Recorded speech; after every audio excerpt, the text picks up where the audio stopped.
For Danielle Kelly, the living hell she was forced to endure is almost unimaginable. Well, you got a cerebral palsy child here who looks like she's around 10 or 12 years old.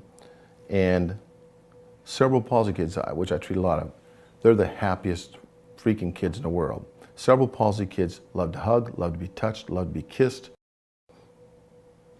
Though you may not want me to say this, I'm going to say it, which is going to sound really nasty coming from a physician speaking to normal people. This looks like roadkill. Doctors have described to us that for Danielle, her last few months of life must have been like laying on shards of glass. If you are squeamish about such matters, you might want to turn away for the next 5 seconds.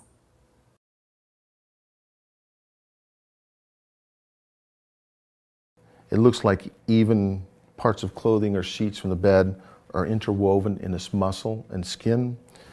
And the ulcerations are all the way through the skin completely, some of it down to the internal organs, all of them down to the bone. The heels are eroded, the backs of the calves, the buttocks, the coccyx, the tailbone, the lumbar spine, the thoracic spine, all the way up to the cervical spine and the back of the head. And I can't see any muscle integrity at all in this child. The nerves over there are still alive. Feeding her would have been impossible. Cleaning this at this point, say even a month before, this child would not have survived. Someone needs to speak for Danielle. There's a term that those that are forced to deal with CPS on a regular basis come to detest. And that term or that expression is in the best interest of the children. That's a catchphrase that's used by CPS to justify any action that they take. And with confidentiality, this is a phrase that they use to obtain funding from state senators. And we've had state senators tell us, we don't understand what that means. Recently, an appellate court judge in Oregon said to the Attorney General representing DHS, who used that expression, you always say that, the best interest of the children. What does that really mean?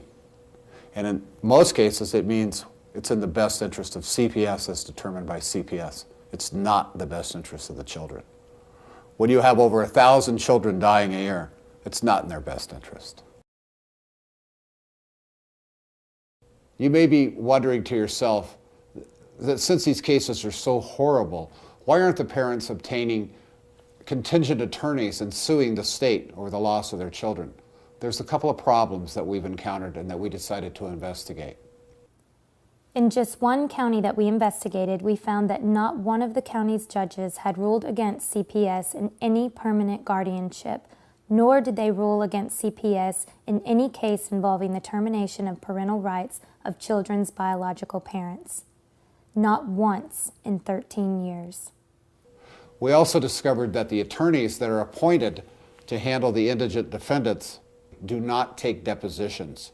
They don't call witnesses. And in fact, they don't even meet with their clients until minutes before their hearings or trials. It's impossible to win if a judge is not going to rule for you, no matter what. And that's a huge barrier to being able to take the state to court.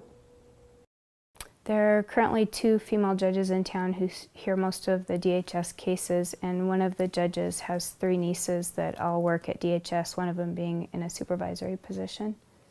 As far as I know, I don't think a whole lot of people know that that's exactly what's going on. We have a judge, Atkinson, who her niece is Chandra Aubrey, and she became a supervisor. 2 of her cousins became caseworkers, and of those cousins, 2 of their friends became caseworkers. Never was any of the clients told that she was related to a good portion of DHS. We're talking about the family court system and CPS, where we want to know why, even though the murderers are caught and put away, how could the child have been put into that home? Especially when there's signs that there's abusive people in that home, people who've been arrested for child abuse or spousal abuse or other violent crimes. And that happens with regularity. What's even more disturbing is when obvious signs have been reported to CPS of child abuse or potential child abuse that are going on, and CPS has failed to take any action or investigate. Even worse is when they place children into a home and then don't visit them for months at a time. You couldn't possibly see the signs of abuse. Or if they receive reports from neighbors and other concerned people and they don't investigate them and the child winds up dead, who's liable? Is it just a murder, or is it CPS as well? But perhaps the most disgusting thing we've ran across is when the CPS caseworker or supervisor turns out to be the abuser of the very children they're placing in these homes.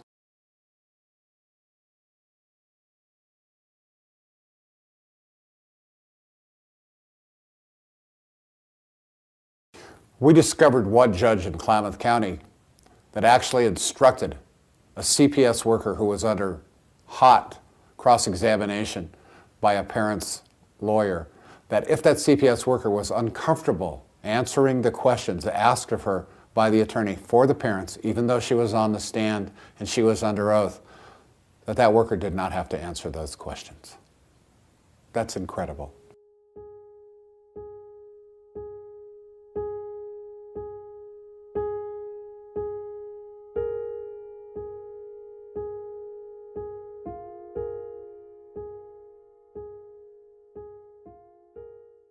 I had the opportunity to investigate one case, the Salmons case in particular, where I compared several thousand pages of transcript to the audio recordings that are taken in the courtroom each day during trials.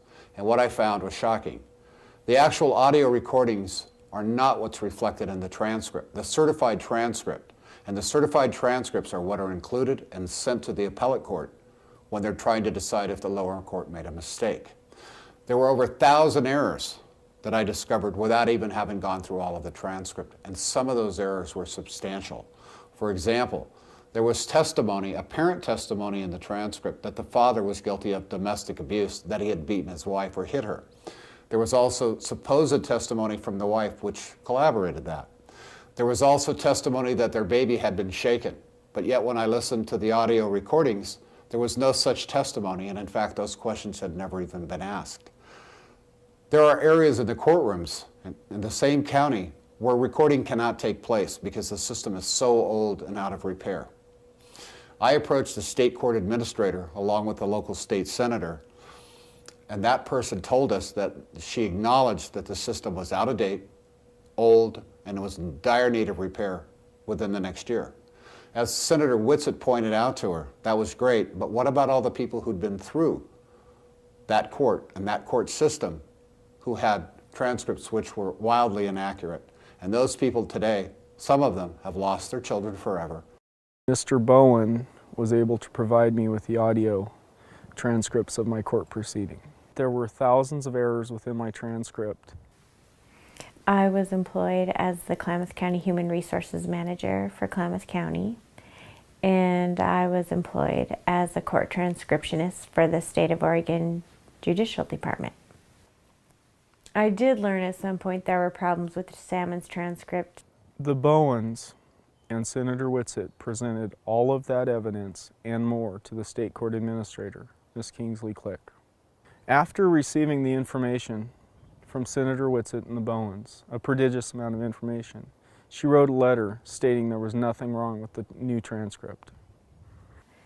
There was one of them I know, and she just had me write an affidavit and sign it saying that I corrected all the motions in the transcript. When Val Paulson went to her meeting in Salem, she portrayed it that I had read the entire 3,000, 4,000 pages of transcript and corrected every single indiscernible, every single word in that transcript, which I hadn't.